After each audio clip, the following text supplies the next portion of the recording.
तो देखिए आज हम लोग पढ़ेंगे राष्ट्रपति की विधायी शक्तियों का वर्णन करें। कल हम लोग क्या पढ़े थे? राष्ट्रपति की कार्यपालिकीय शक्तियाँ। अब पढ़ेंगे राष्ट्रपति की विधायी शक्तियाँ। तो राष्ट्रपति की विधायी शक्तियाँ में सबसे पहले क्या पढ़ेंगे? पहले ये देखिए राष्ट्रपति विधायी शक्तियों का प्रयोग कैसे करते हैं। तो देखिए पहले हो जाएगा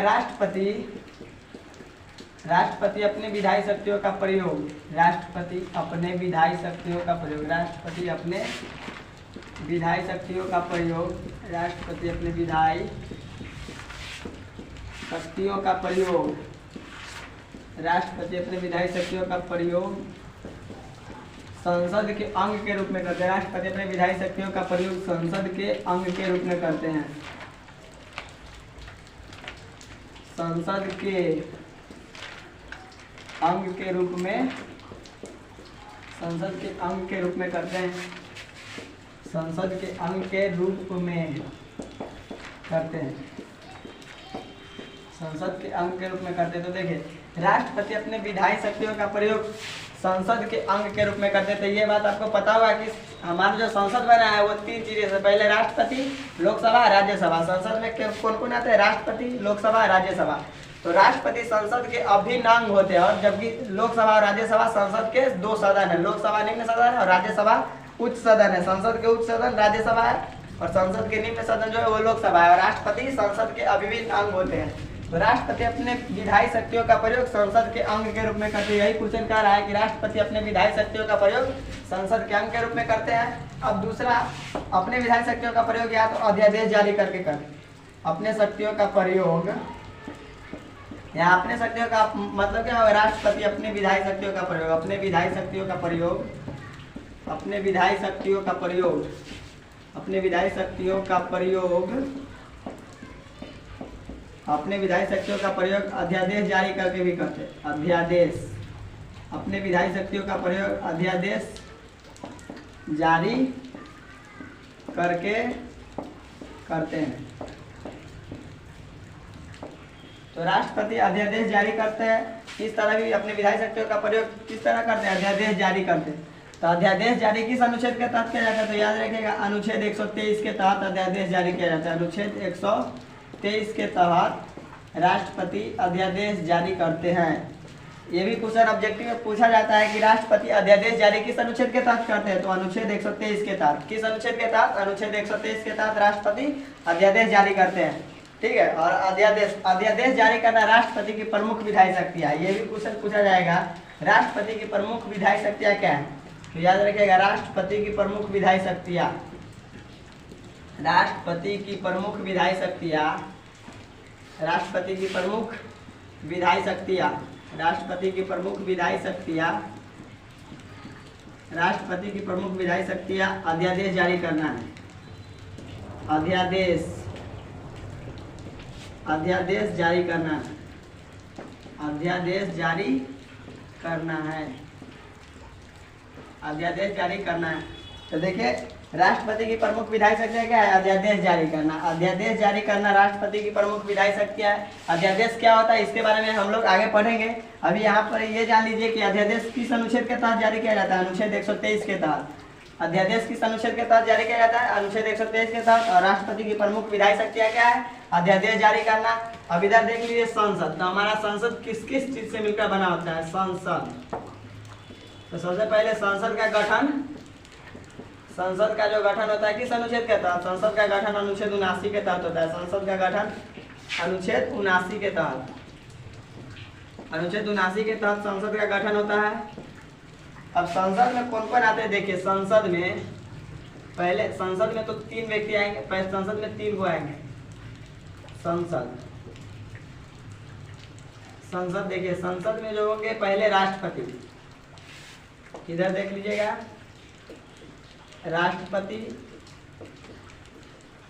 राष्ट्रपति, उसके बाद लोकसभा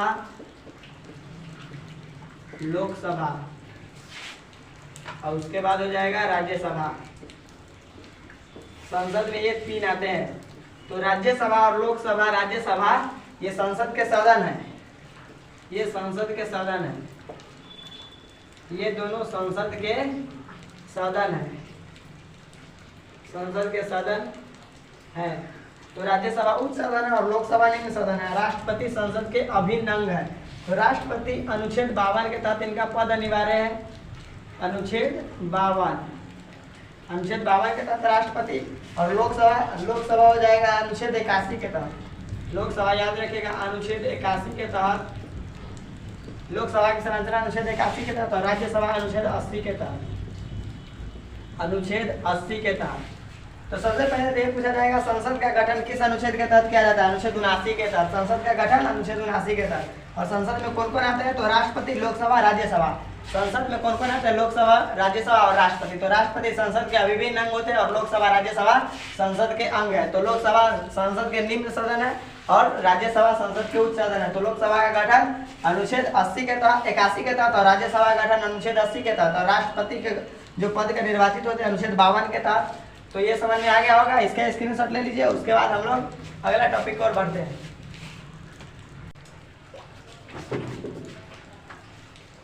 अब देखिए, अब हमारा क्या पढ़ेंगे?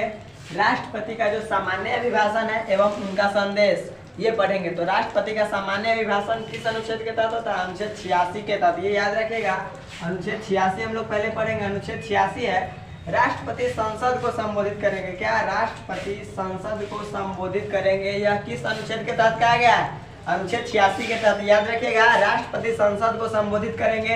यह किस अनुच्छेद के तहत कहा गया है? अनुच्छेद 86 के तहत। अब संसद के संबोधित करेंगे तो संसद के किस सदन को? संसद के किसी भी सदन को। ये भी आपसे पूछा जाएगा कि राष्ट्रपति संसद को संबोधित करेंगे तो संसद के किस सदन को? तो संसद के किसी भी सदन को संबोधित कर सकते हैं राष्ट्रपति। और कभी भी ये डेट नहीं फिक्स होता है कि आज संबोधित करेंगे, कल संबोधित करेंगे, 1 महीना बाद। कभी भी राष्ट्रपति संसद के किसी भी सदन को संबोधित करेंगे, ये बात याद रखिएगा। ये और साधारण विधेयक पर गतिरोध होने पर राष्ट्रपति संयुक्त अधिवेशन बुलाते हैं। ये याद रखिएगा, ये बहुत इंपॉर्टेंट क्वेश्चन है। ये पूछा जाता है आपके एग्जाम में कि साधारण विधेयक पर गतिरोध होने पर राष्ट्रपति किस अधिवेशन बुलाते हैं? कौन सा अधिवेशन? तो राष्ट्रपति संयुक्त अधिवेशन बुलाते हैं। और संयुक्त अधिवेशन किस अनुच्छेद के तहत? अनुच्छेद 108 के तहत। ये भी क्वेश्चन पूछा जाता है, याद रखिएगा। राष्ट्रपति संयुक्त अधिवेशन किस अनुच्छेद के तहत बुलाते हैं? अनुच्छेद 108 के तहत। राष्ट्रपति संयुक्त अधिवेशन किस अनुच्छेद के तहत बुलाते हैं? अनुच्छेद 108 के तहत। और साधारण विधेयक पर गतिरोध होने पर, मतलब मतभेद की स्थिति में, साधारण विधेयक पर लोकसभा राज्यसभा को लेकर मतभेद हो गया तो इस स्थिति में राष्ट्रपति संयुक्त अधिवेशन बुलाते हैं। और संयुक्त अधिवेशन अनुच्छेद 108 के तहत राष्ट्रपति बुलाते हैं। और संयुक्त अधिवेशन की जो अध्यक्षता, संयुक्त अधिवेशन की अध्यक्षता कौन करते हैं? लोकसभा अध्यक्ष। संयुक्त अधिवेशन की अध्यक्षता कौन करते हैं? लोकसभा के अध्यक्ष संयुक्त अधिवेशन की अध्यक्षता करते हैं। और अनुच्छेद 86 में ही कहा गया है राष्ट्रपति संसद को संदेश भेजते हैं। राष्ट्रपति संसद को संदेश भेजते हैं किस लिए? संसद को संदेश भेजते हैं लंबित विधेयक के संबंध में। लंबित विधेयक के संबंध में यहाँ के कहने का मतलब हो गया लंबित, जो विधेयक, जो कानून बहुत दिन से पड़ा है उस पर संदेश, उस पर जल्दी से कानून बनाया जाए, उसको क्या करना है, उसके विषय में जो संदेश भेजते हैं राष्ट्रपति संसद को, वह किस अनुच्छेद के तहत? अनुच्छेद 86 के तहत। ये भी ऑब्जेक्टिव में पूछा जाएगा कि राष्ट्रपति संसद को संदेश भेजते हैं लंबित विधेयक के संबंध में। राष्ट्रपति संसद को संदेश भेजते हैं किस अनुच्छेद के तहत? अनुच्छेद 186 के तहत। किस अनुच्छेद के तहत? अनुच्छेद 186 के तहत। और राष्ट्रपति संसद को संबोधित करेंगे किस अनुच्छेद के तहत? अनुच्छेद 86 के तहत। राष्ट्रपति संसद को संदेश भेजेंगे लंबित विधेयक के संबंध में, अनुच्छेद 86 के तहत। और जो राष्ट्रपति का जो सामान्य अभिभाषण है, राष्ट्रपति का सामान्य अभिभाषण कौन तैयार करेगा? तो याद रखिएगा, राष्ट्रपति का सामान्य अभिभाषण संघीय मंत्री परिषद तैयार करते हैं। राष्ट्रपति का सामान्य अभिभाषण संघीय मंत्री परिषद तैयार करते हैं। ये भी याद रखेगा, ऑब्जेक्टिव में क्वेश्चन पूछा जाता है कि राष्ट्रपति का सामान्य अभिभाषण कौन तैयार करता है? संघीय मंत्री परिषद। और राष्ट्रपति का सामान्य अभिभाषण अनुच्छेद 86 में है। सबसे पहले अनुच्छेद 86 क्या है? राष्ट्रपति संसद को संबोधित करेगा। या अनुच्छेद 86 में ये बात कही गई है, राष्ट्रपति संसद को संबोधित करेगा। उसके बाद संसद के किसी भी सदन को संबोधित कर सकते हैं। ये फिक्स नहीं है कि लोकसभा को या राज्यसभा को संबोधित करेंगे, किसी भी सदन को, लोकसभा, राज्यसभा, किसी भी सदन को। और कभी भी संबोधित करेंगे साधारण विधेयक पर गतिरोध होने पर, यानी मतभेद होने पर। राष्ट्रपति कौन सा अधिवेशन बुलाते हैं? संयुक्त अधिवेशन। और संयुक्त अधिवेशन की अध्यक्षता कौन करते हैं? लोकसभा अध्यक्ष। और संयुक्त अधिवेशन अनुच्छेद 108 के तहत बुलाया जाता है, ये याद रखिएगा। और राष्ट्रपति के अध्यादेश अनुच्छेद 123 के तहत, दोनों में कंफ्यूज नहीं होना है। राष्ट्रपति संयुक्त अधिवेशन बुलाएंगे अनुच्छेद 108 के तहत, और राष्ट्रपति अध्यादेश जारी करेंगे अनुच्छेद 123 के तहत। तो उम्मीद करते हैं ये समझ में आ गया होगा। उसके बाद हम लोग आगे चलेंगे। इसका स्क्रीनशॉट ले लीजिए।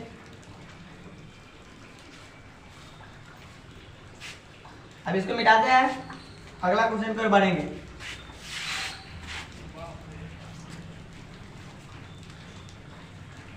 अब हम लोग पढ़ेंगे राष्ट्रपति का विशेष अभिभाषण। ये तो पढ़े हैं राष्ट्रपति का सामान्य अभिभाषण, और राष्ट्रपति का विशेष अभिभाषण अनुच्छेद 87 पढ़ेंगे। अब हम लोग अनुच्छेद 87 क्या है इसको देखेंगे। तो देखिए आज इसको भी देख लेते हैं। राष्ट्रपति का विशेष अभिभाषण वो था राष्ट्रपति के सामान्य अभिभाषण। अब है राष्ट्रपति के विशेष अभिभाषण। अनुच्छेद 87 क्या कहता है हमारा राष्ट्रपति का विशेष अभिभाषण। पहले देखिए अनुच्छेद 87, अनुच्छेद 86 पढ़ लिए। अनुच्छेद 86 क्लियर है। अनुच्छेद 87, अनुच्छेद 87 क्या है राष्ट्रपति का विशेष अभिभाषण। राष्ट्रपति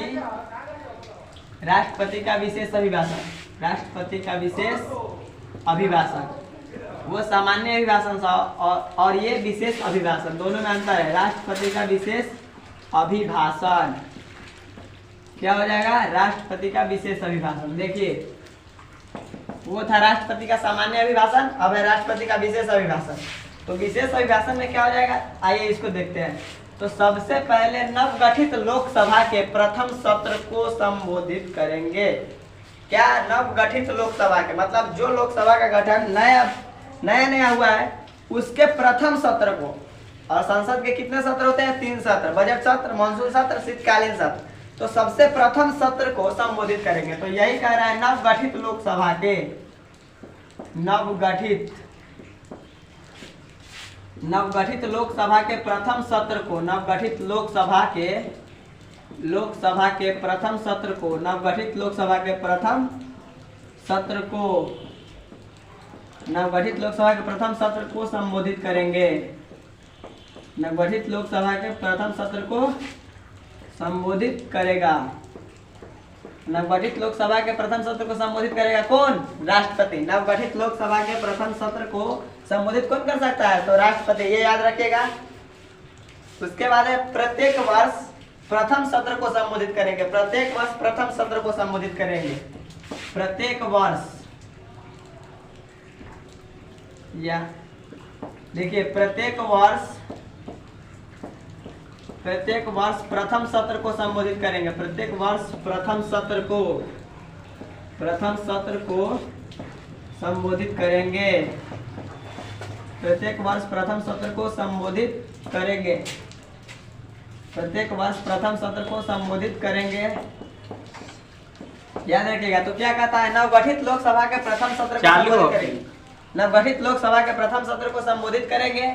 तो सत्र या बैठक नवगठित लोकसभा के जो प्रथम बैठक होते हैं नवगठित लोकसभा के प्रथम बैठक उसको संबोधित कौन से कर सकते हैं राष्ट्रपति संबोधित करेंगे राष्ट्रपति।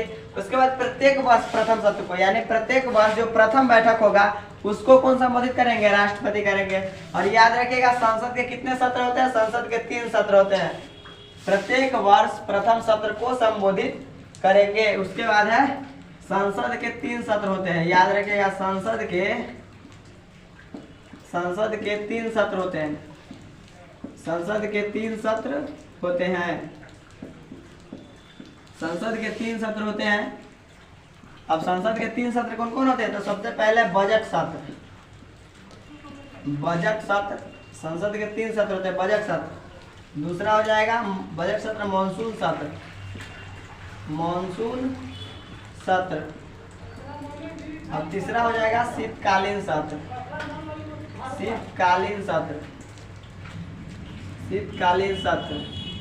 संसद के कितने सत्र होते हैं 3 सत्र, बजट सत्र, मानसून सत्र और शीतकालीन सत्र। याद रखिएगा संसद के 3 सत्र होते हैं, बजट सत्र, मानसून सत्र, शीतकालीन सत्र।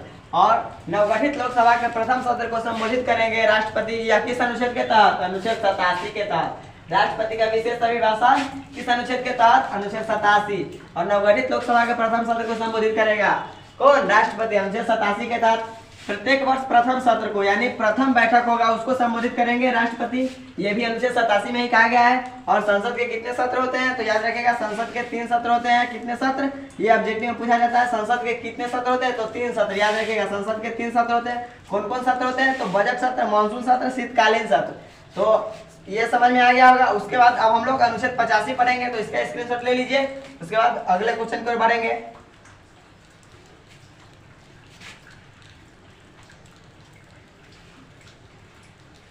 अब इसको मिटा देते हैं। अब है हमारा अनुच्छेद 85। तो देखिए अनुच्छेद 85 क्या कहता है देख लेते हैं उसको।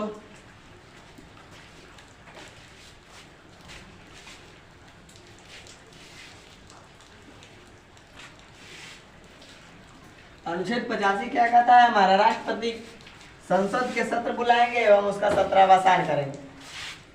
तो हो जाएगा अनुच्छेद 85। हम लोग क्या पढ़े? अनुच्छेद 87, अनुच्छेद 86, अनुच्छेद 85 पढ़ेंगे। अनुच्छेद 85, अनुच्छेद 85 क्या होगा तो याद रखेगा। अनुच्छेद 85 कहता है संसद के सत्र बुलाना, संसद के सत्र बुलाना, संसद के सत्र बुलाना, संसद के सत्र बुलाना एवं उसका सत्रावसान करना, एवं उसका सत्रावसान करना, एवं उसका सत्रावसान करना। संसद के सत्र बुलाना एवं उसका सत्रावसान करना, याद रखेगा। तो यहाँ सब बात जो हो रही है सब राष्ट्रपति के बारे में ही कर रहे हैं, हम राष्ट्रपति के बारे में ही पढ़ रहे हैं स्पेशल। तो इसीलिए संसद के सत्र कौन बुला सकता है? राष्ट्रपति, और उसका सत्रावसान करना।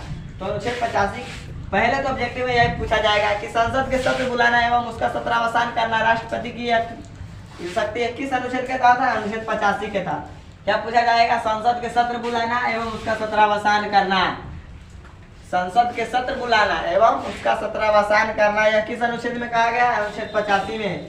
किस अनुच्छेद में? अनुच्छेद 85 में। तब संसद के सत्र बुलाएंगे तो देखिए, तो राष्ट्रपति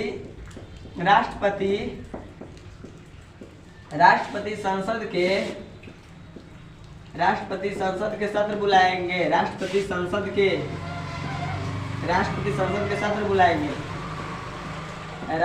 संसद के सत्र बुलाएंगे, राष्ट्रपति संसद के सत्र बुलाएगा एवं उसका सत्रावसान करेगा, एवं उसका सत्रावसान करेगा। याद रखिएगा, राष्ट्रपति संसद के सत्र बुलाएगा एवं उसका सत्रावसान करेगा, सत्रावसान करेगा। तो अनुच्छेद 85 में क्या कहता है? संसद के सत्र बुलाना एवं उसका सत्रावसान करना था। राष्ट्रपति संसद के सत्र बुलाएगा एवं सत्रावसान करेगा। अब मंत्री परिषद की सलाह पर लोकसभा को भंग कर सकते हैं किस अनुच्छेद के तहत? ये बहुत इंपॉर्टेंट क्वेश्चन है, याद रखेगा। मंत्री परिषद की सलाह पर, अनुच्छेद 85 में ही कहा गया है मंत्री परिषद की सलाह पर, मंत्री परिषद की सलाह पर राष्ट्रपति लोकसभा को भंग कर सकते हैं, राष्ट्रपति लोकसभा को भंग कर सकते हैं, राष्ट्रपति लोकसभा को भंग कर सकते हैं। अब अनुच्छेद 85 में कहा गया है कि मंत्री परिषद की सलाह पर राष्ट्रपति लोकसभा को भंग कर सकते हैं। तो क्या कहा गया है? मंत्री परिषद की सलाह पर राष्ट्रपति लोकसभा को भंग कर सकते हैं, राष्ट्रपति लोकसभा को भंग कर सकते हैं, भंग कर सकते हैं। तो आइए इसको समझिए। पहले क्या कहता है? मंत्री परिषद की सलाह पर राष्ट्रपति लोकसभा को भंग कर सकते हैं। तो सबसे पहले ऑब्जेक्टिव में क्वेश्चन ये पूछा जाएगा कि लोकसभा को भंग किया जा सकता है कि नहीं। तो याद रखिएगा कि लोकसभा को भंग किया जा सकता है, और लोकसभा को भंग करते हैं राष्ट्रपति लोकसभा को भंग करेंगे, और किसके सलाह पर? मंत्री परिषद के सलाह पर। और जो मंत्री परिषद के जो हेड होते हैं, मंत्री परिषद के जो प्रमुख होते हैं, वो कौन होते हैं? मंत्री परिषद के प्रमुख प्रधानमंत्री होते हैं। याद रखिएगा, मंत्री परिषद के प्रमुख कौन होते हैं? प्रधानमंत्री। मंत्री परिषद के प्रमुख कौन होते हैं? प्रधानमंत्री। और मंत्री परिषद की सलाह पर राष्ट्रपति लोकसभा को भंग कर सकते हैं। यह किस अनुच्छेद में कहा गया? अनुच्छेद 85 में। याद रखिएगा, अनुच्छेद 85 में। यह क्वेश्चन आपसे बहुत बार पूछा जाता है कि लोकसभा को भंग कर सकते हैं कौन? राष्ट्रपति। और किसके सलाह पर? मंत्री परिषद की सलाह पर। और मंत्री परिषद के जो प्रमुख होते हैं वो कौन होते हैं? प्रधानमंत्री। और मंत्री परिषद की सलाह पर राष्ट्रपति लोकसभा को भंग कर सकते हैं किस अनुच्छेद के तहत? अनुच्छेद 85 के तहत। किस अनुच्छेद के तहत? अनुच्छेद 85 के तहत। अब आगे बढ़ते हैं। अगला क्या कहता है? भारत में संसद के 2 सत्रों के बीच 6 माह से अधिक का अवकाश न होना चाहिए। मतलब कि भारत में संसद के 2 सत्रों के बीच, याद रखिएगा, संसद के 2 सत्रों के बीच, संसद के 2 सत्रों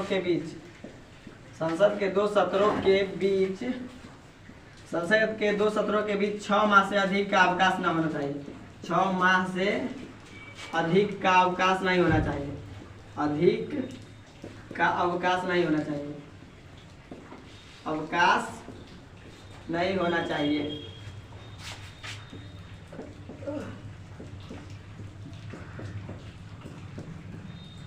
देखिए, संसद के 2 सत्रों के बीच कितने महीना से अधिक का अवकाश न होना चाहिए? 6 महीना से अधिक। यानी एक साल में संसद के 2 सत्र होना हर हाल में जरूरी है। 2 बैठक संसद के होना ही चाहिए एक साल में, और दोनों सत्रों के बीच 6 माह से अधिक का अवकाश नहीं होना चाहिए। 6 माह पर बैठक कराना अनिवार्य है। एक साल में 3 हो सकता है, 4 हो सकता है, लेकिन एक साल में 2 से कम बैठक नहीं होना चाहिए। 6 माह से अधिक का अवकाश नहीं होना चाहिए। वही कहता है कि संसद के 2 सत्रों के बीच 6 माह से अधिक का अवकाश नहीं होना चाहिए।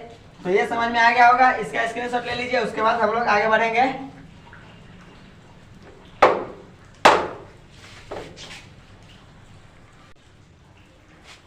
तो देखिए, अब हम क्या पढ़ेंगे? लोकसभा एवं राज्यसभा में मनोनयन।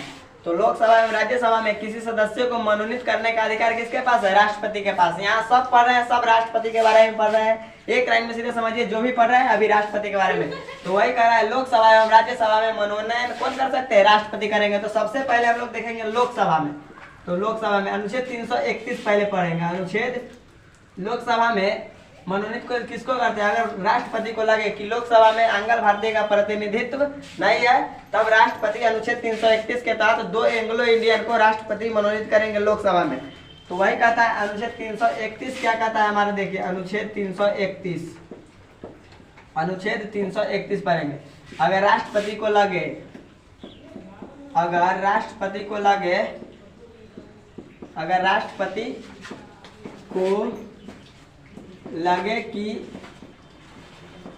कि लोकसभा में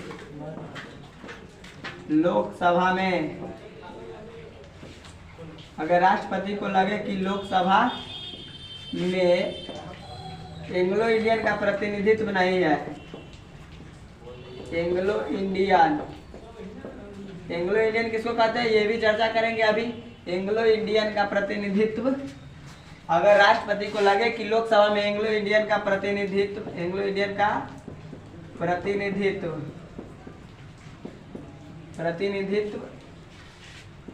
नहीं है, तब राष्ट्रपति, अगर राष्ट्रपति को लगे कि लोकसभा में एंग्लो इंडियन का प्रतिनिधित्व नहीं है, तब राष्ट्रपति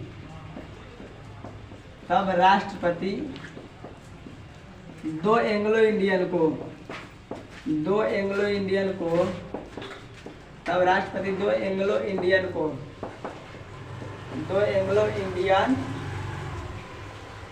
को लोकसभा में मनोनीत कर सकते हैं। लोकसभा में मनोनीत कर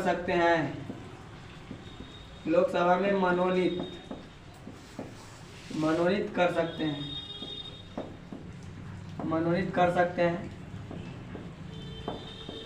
पहले समझिए क्या कहता है लोकसभा में राज्यसभा में मनोनयन। तो सबसे पहले लोकसभा में अगर राष्ट्रपति को लगे कि लोकसभा में, किसमें? लोकसभा में, राज्यसभा में नहीं। राज्यसभा में एंग्लो इंडियन को मनोनीत नहीं किया जाता है। लोकसभा में राष्ट्रपति को लगे कि लोकसभा में एंग्लो इंडियन का प्रतिनिधित्व नहीं है, अगर एंग्लो इंडियन का प्रतिनिधित्व लोकसभा में चुना कर नहीं आया है, तो उनके लिए 2 सीट आरक्षित होती है जिसको राष्ट्रपति मनोनीत कर सकते हैं। तो वही कह रहा है, अगर राष्ट्रपति को लगे कि लोकसभा में एंग्लो इंडियन का प्रतिनिधित्व नहीं है, अगर प्रतिनिधित्व है तो ठीक है, अगर प्रतिनिधित्व नहीं है तब राष्ट्रपति 2 एंग्लो इंडियन को, कितने एंग्लो इंडियन? 2। ये याद रखिएगा, ये भी कुछ ऑब्जेक्टिव में पूछा जाता है कि राष्ट्रपति लोकसभा में कितने एंग्लो इंडियन को मनोनीत करते हैं? तो 2 एंग्लो इंडियन को मनोनीत कर सकते हैं। और यह किस अनुच्छेद के तहत होता है? अनुच्छेद 331 के तहत। अनुच्छेद 331 के तहत राष्ट्रपति लोकसभा में 2 एंग्लो इंडियन को मनोनीत कर सकते हैं। किस अनुच्छेद के तहत? अनुच्छेद 331 के तहत। ये भी याद रखिएगा, अनुच्छेद 331 में ही कहा गया है, अगर राष्ट्रपति को लगे कि लोकसभा में एंग्लो इंडियन का प्रतिनिधित्व नहीं है, तब राष्ट्रपति 2 एंग्लो इंडियन को लोकसभा में मनोनीत कर सकते हैं। और जो एंग्लो इंडियन होते हैं, एंग्लो इंडियन की परिभाषा, तो सबसे पहले एंग्लो इंडियन किसको कहते हैं ये जान लेते, तो याद रखिएगा एंग्लो इंडियन की परिभाषा क्या होगा, देख लीजिए। एंग्लो इंडियन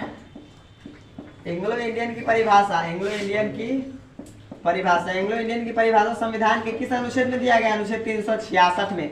एंग्लो इंडियन की परिभाषा किस अनुच्छेद में? अनुच्छेद 366 में। ये भी याद रखिएगा, ऑब्जेक्टिव में ये भी पूछा जाता है कि एंग्लो इंडियन की परिभाषा किस अनुच्छेद में दिया गया? अनुच्छेद 366 में, अनुच्छेद 366 में एंग्लो इंडियन की परिभाषा है। तो एंग्लो इंडियन की परिभाषा जान लेते हैं, पहले परिभाषा क्या होगा। तो देखिए सबसे एंग्लो इंडियन किसको कहेंगे हम लोग। तो सबसे पहले तो वह भारत का नागरिक हो, वह भारत का नागरिक हो, वह भारत का नागरिक हो, वह भारत का नागरिक हो। दूसरा क्या हो जाएगा, उसके पिता या पितृकुल, उसके पिता या पितृकुल, पिता या पितृकुल यूरोपीय हो, पिता या पितृकुल यूरोपीय हो। अब और उसकी माता भारतीय हो, उसकी माता या मातृकुल, उसकी माता या मातृकुल भारतीय हो, मातृकुल भारतीय हो, माता या मातृकुल भारतीय हो। तब उससे उत्पन्न होने वाले संतान को एंग्लो इंडियन कहा जाता है। तब उससे उत्पन्न होने वाले संतान, तब उससे उत्पन्न होने वाले संतान, तब उससे उत्पन्न होने वाले संतान को एंग्लो इंडियन कहा जाता है, एंग्लो इंडियन कहा जाता है, एंग्लो इंडियन कहा जाता है, कहा जाता है। तो आइए इसको समझिए पहले क्या कह रहा है। सबसे पहले कह रहा है कि एंग्लो इंडियन की परिभाषा किस अनुच्छेद के तहत, अनुच्छेद 366 के तहत। ये क्वेश्चन आपसे एग्जाम में पूछा जाएगा कि एंग्लो इंडियन की परिभाषा किस अनुच्छेद में दिया गया है, अनुच्छेद 366 में। उसके बाद है एंग्लो इंडियन की परिभाषा क्या दे सकते हैं हम लोग। तो सबसे पहले वह भारत का नागरिक हो, वह भारत का नागरिक हो, एंग्लो इंडियन की परिभाषा में वह भारत का नागरिक हो।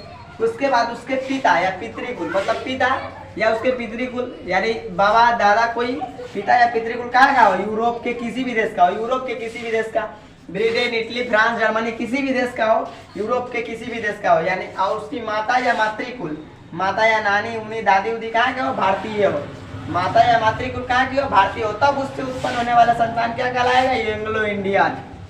तो ये कहिएगा पिता या पितृकुल यूरोपीय और माता या मातृकुल भारतीय हो। ये ना कह दीजिएगा कि माता चाहे पिता कोनो यूरोप के हो, ऐसे नहीं होगा, गलत हो जाएगा। तो कहिएगा क्या, पिता और पितृकुल, पिता या पितृकुल यूरोपीय हो लेकिन माता भारतीय हो और वह भारत का नागरिक हो। तब उससे उत्पन्न होने वाले संतान क्या कहलाएगा, एंग्लो इंडियन तब कहलाएगा जब उस पिता या पितृकुल यूरोप का हो और माता या मातृकुल भारत का हो। तब उससे उत्पन्न होने वाला संतान क्या कहलाएगा, एंग्लो इंडियन। एंग्लो इंडियन की परिभाषा किस अनुच्छेद के तहत, अनुच्छेद 366 के तहत। अगर और अनुच्छेद 331 में क्या कहा गया, अगर राष्ट्रपति को लगे कि लोकसभा में एंग्लो इंडियन का प्रतिनिधित्व चुना कर नहीं आया है तब जाकर राष्ट्रपति 2 एंग्लो इंडियन को मनोनीत करेंगे अनुच्छेद 331 के तहत। तो उम्मीद करते हैं ये टॉपिक समझ में आ गया होगा। अब हम लोग राज्यसभा में मनोनीत करते हैं कितने सदस्य को, वो देखेंगे। तो इसका स्क्रीनशॉट ले लीजिए, इसका स्क्रीनशॉट ले लीजिए। और एक बात ये याद रखिएगा, एक बात कि एंग्लो इंडियन के आरक्षण को 2002 में आगे नहीं बढ़ाया गया। तो 2002 में 104वां संविधान संशोधन, तो इधर गोला में एक लिख लीजिएगा, बहुत ही अच्छा क्वेश्चन है। 104वां संविधान संशोधन कब हुआ था, 104वां संविधान संशोधन, 104वां संविधान संशोधन, 104वां संविधान संशोधन, 104वां संविधान संशोधन कब हुआ था, 2002 में। 104वां संविधान संशोधन 2002, 104वां संविधान संशोधन द्वारा एंग्लो इंडियन के आरक्षण को, एंग्लो इंडियन के आरक्षण को, एंग्लो इंडियन के आरक्षण को आगे नहीं बढ़ाया गया, को आगे नहीं बढ़ाया गया,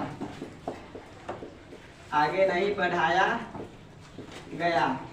याद रखिएगा कि 104वां संविधान संशोधन जो कब हुआ था, 104वां संविधान संशोधन कब हुआ था, 2002 में, यह याद रखिएगा। और 104वां संविधान संशोधन द्वारा ही एंग्लो इंडियन के जो आरक्षण मिलता है उसको आगे नहीं बढ़ाया गया। 2002 में एंग्लो इंडियन को आरक्षण को आगे नहीं बढ़ाया गया।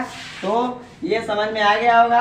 अब राज्यसभा में राष्ट्रपति कितने सदस्यों को मनोनीत करते हैं उसको हम लोग देखेंगे। इसका स्क्रीनशॉट ले लीजिए। अब आगे बढ़ेंगे हम लोग। अब हम लोग लोकसभा में मनोनयन पढ़ लिए। अब है राज्यसभा में राष्ट्रपति कितने सदस्यों को मनोनीत करेंगे और किस अनुच्छेद के तहत। तो आइए राज्यसभा में मनोनीत करेंगे वो देख लेते हैं। तो सबसे पहले याद रखिएगा अनुच्छेद 80। अनुच्छेद 80 राज्यसभा की संरचना के बारे में भी जानकारी देता है। तो अनुच्छेद 80 में ही कहा गया है, अनुच्छेद 80, अनुच्छेद 80 हमारा क्या कहता है देख लीजिए। अनुच्छेद 80 कहता है कि राष्ट्रपति, राज्यसभा में राष्ट्रपति 12 सदस्यों को मनोनीत कर सकते हैं। राज्यसभा में, लोकसभा में पढ़ लिया, अब हम लोग पढ़ेंगे राज्यसभा में। राज्यसभा में राष्ट्रपति 12 सदस्यों को मनोनीत कर सकते हैं। राज्यसभा में राष्ट्रपति 12 सदस्यों को मनोनीत कर सकते हैं। 12 सदस्यों को मनोनीत कर सकते हैं, मनोनीत कर सकते हैं, मनोनीत करते हैं। याद रखिएगा कि राज्यसभा में राष्ट्रपति कितने सदस्यों को मनोनीत करते हैं, 12 सदस्यों को। लोकसभा में 2 और राज्यसभा में 12 सदस्यों को, यानी कुल मिलाकर संसद में राष्ट्रपति 14 सदस्यों को मनोनीत करते हैं। लोकसभा में 2 एंग्लो इंडियन और राज्यसभा में 12 सदस्यों को मनोनीत करते हैं। तो ये 12 सदस्य कौन होंगे ये जान लेते हैं सबसे पहले। तो 12 सदस्य जो होंगे वो कला, साहित्य और विज्ञान, कला, साहित्य, विज्ञान और समाज सेवा से जुड़े व्यक्ति हो, उन्हें ही 12 सदस्यों को राज्यसभा में मनोनीत किया जाता है राष्ट्रपति द्वारा। कला, साहित्य और विज्ञान, ये 4 क्षेत्रों में कम से कम 4 क्षेत्रों में से किसी क्षेत्र में ख्याति प्राप्त व्यक्ति हो, उन्हें राज्यसभा में राष्ट्रपति द्वारा मनोनीत किया जा सकता है। तो सबसे पहले हो जाएगा कला, 4 क्षेत्रों में से मनोनीत किया कला। दूसरा हो जाएगा साहित्य, कला, साहित्य। और तीसरा विज्ञान, कला, साहित्य और विज्ञान। और चौथा समाज सेवा, समाज सेवा। कला, साहित्य, विज्ञान और समाज सेवा, इन क्षेत्रों में व्यक्ति ख्याति प्राप्त हो। इन क्षेत्रों में मतलब इन क्षेत्रों से व्यक्ति जुड़े हो। इसमें से किसी भी क्षेत्र में जो व्यक्ति जुड़े होंगे उनको राष्ट्रपति द्वारा राज्यसभा में मनोनीत किया जा सकता है। तो कला, साहित्य, विज्ञान, समाज सेवा, इन क्षेत्रों में व्यक्ति ख्याति प्राप्त हो। इन क्षेत्रों में व्यक्ति ख्याति प्राप्त हो। मतलब ख्याति प्राप्त हो मतलब इसके बारे में बहुत अच्छे तरीके से जानता हो, बहुत जानकारी हो। इन क्षेत्रों में व्यक्ति ख्याति प्राप्त हो, ख्याति प्राप्त हो, तब राष्ट्रपति द्वारा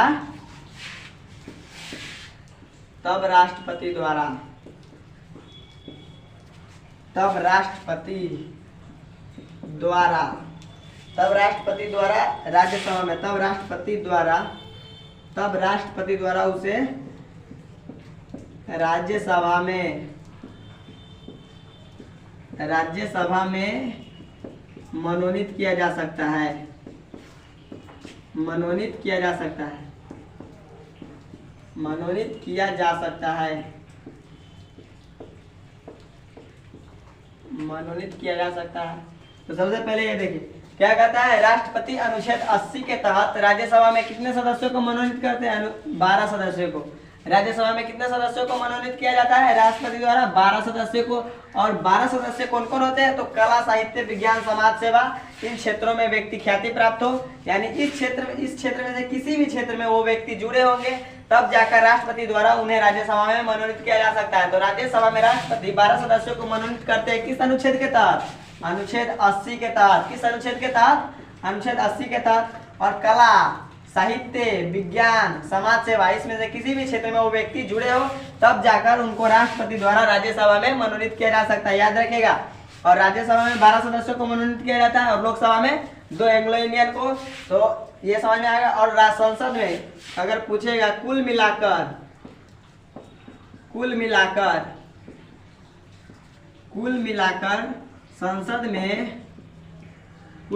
संसद में राष्ट्रपति द्वारा कितने सदस्यों को मनोनीत किया जाता है, 14 सदस्यों को। 14 सदस्यों को मनोनीत किया जाता है। 14 सदस्यों को मनोनीत किया जाता है।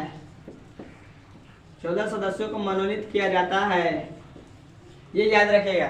कुल मिलाकर राष्ट्रपति द्वारा संसद में कितने सदस्यों को मनोनीत किया जाता है? 14 सदस्यों को। तो 12 सदस्यों को तो राज्यसभा में ही मनोनीत करते हैं राष्ट्रपति, और 2 एंग्लो इंडियन को जो लोकसभा में मनोनीत किया जाता है अनुच्छेद 331 के तहत और अनुच्छेद 80 के तहत राज्यसभा में 12 सदस्यों को मनोनीत करते हैं राष्ट्रपति। उम्मीद करते हैं आज वाला क्लास समझ में आ गया होगा। तो आज की सेशन को रहने दिया जाता है। अब हम लोग कल पढ़ेंगे इससे आगे